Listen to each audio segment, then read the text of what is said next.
Rikko loved the outdoors, loved fishing, loved hunting, loved nature, loved catching frogs, loved catching snakes, loved his family. You know, he was proud of who he was as a young man. He's the one I have 5 kids, and Rikko was the one child that I'd never thought I'd worry about.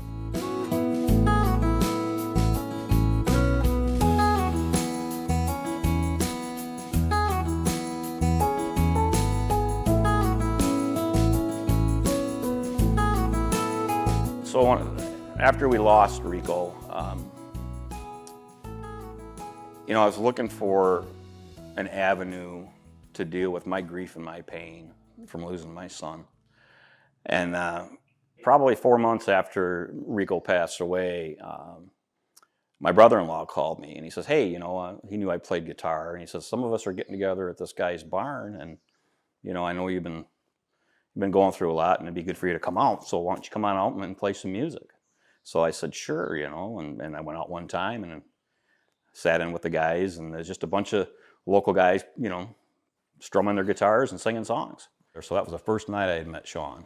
So, yeah, I've played around the area for a long time, and we just happened to be at the same get-together playing together, so we got to know each other through that, and he knew I made knives because I've been doing that for, 7 or 8 years. And so he approached me about making a kind of commemorative knife for his son, Rikko.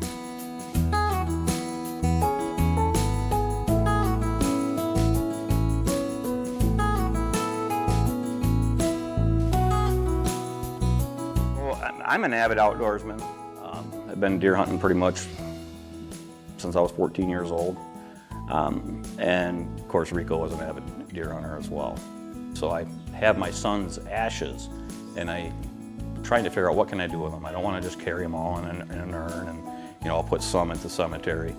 So I said, what about putting some ashes in a handle? And he was all on board. He was like, oh man, let's do this. When Dave approached me about the knife, he's literally given me a part of his son to incorporate into something commemorative, and that just felt like a big responsibility, so I was very appreciative that he trusted me with it,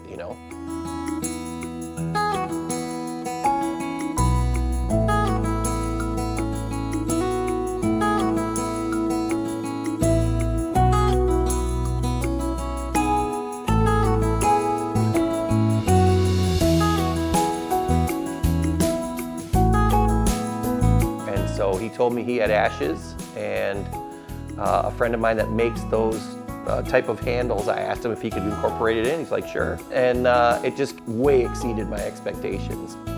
We just become really good friends ever since. I would describe Dave, first, I guess, would be genuine. What you see is what you get, and I appreciate that about people. Me and Sean have become quite close. And he invited me over one day. It was on a Saturday. He's like, what are you doing? So I said, I'm just chilling out at home. He says, well, come on over. So I show up to the forge, and he says, hey, I did something. I wrote a song about your son. So I said, go ahead, play it. So he played it, and I was taken aback by it. I didn't show him any emotions on it. I just told him it was pretty cool and whatnot. So when I got home, I got to my kitchen window, and I'm staring out the window, and my wife says, what's the matter? And I just busted out crying. I said, Sean wrote a song about Rikko.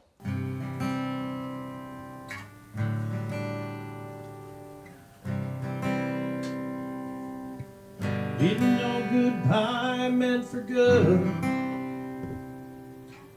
Looking back, there were oh so many signs. I'd bring you back forever if I could. One thing I can't do is turn back time. Not a day goes by when you don't cross my mind. Just for Kicks mainly consists of a bunch of retired folks that are all local that just have a great love for playing music. Just to be able to sit down and pick up a guitar and just strum some chords. It's kind of a release as far as the grief factor and depression within me, and that's what has driven me to keep doing what I'm doing. Once a week we get together. We're either playing in Larry's barn, which is an amazing little place to play music, Or we'll play at the Dormoose Lodge, or we'll play at the Cocktails Bar in Hopkins. We played a gig at the Dormoose Lodge. And Phyllis Johnson, who kind of runs the Moose, also lost a stepdaughter.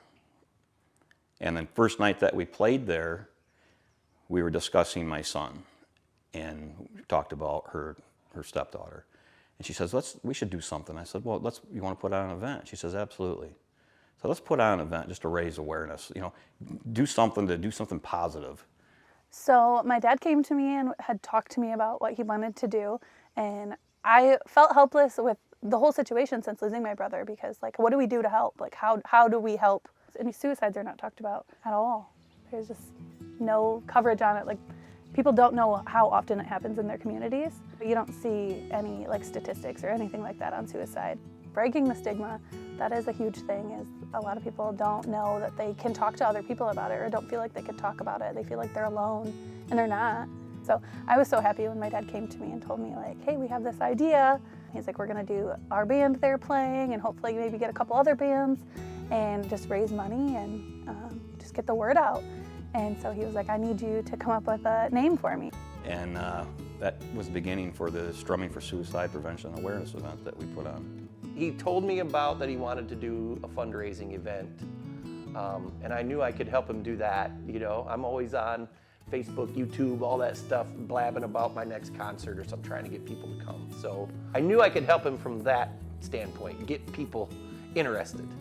I was so nervous. I mean, I'm on Facebook sharing this stuff, and I'm like, man, hopefully people show up, please show up, Probably within 10 minutes of when it started, I'm watching these people rolling in, and of course, a lot of my family and friends started showing up, and then there was just so many people you didn't know.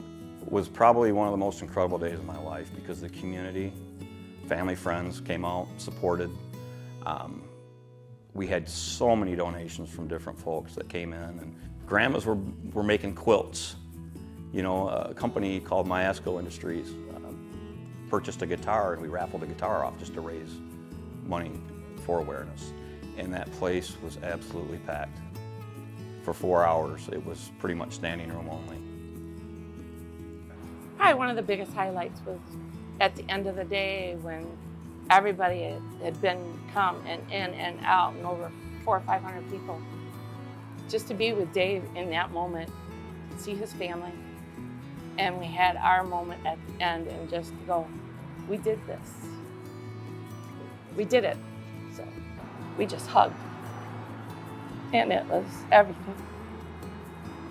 Oh, it was amazing. The first fundraiser, we had a huge turnout. There was no room in the building. You'd have a couple people leave, and you'd have a handful more show up. And just the outpouring of support and people happy that we're talking about it and bringing the awareness. It's just amazing to see that there are people out there that want to help these people that are struggling just as much as we do. So. We've donated to a few different causes. The first cause was I Understand, LoveHeals.org. They're based out of Grand Rapids. And the other one would be 92 for 22, which is a veterans organization. And then the third one was Guitars for Vets. We've contacted a couple local fire departments about bringing awareness for suicide prevention. The fire department contacted a local body shop about putting some decals on the fire engine. So every fire truck now with the Door Community Fire Department, it says 988 on their windows. Nationally, they came up with a number that you could call or text for suicide prevention, and that is 988. And you can call or text 24/7, anytime, any day. We can just touch one life. If we can just change one person's mindset, I think that's enough. Even if it's just one person.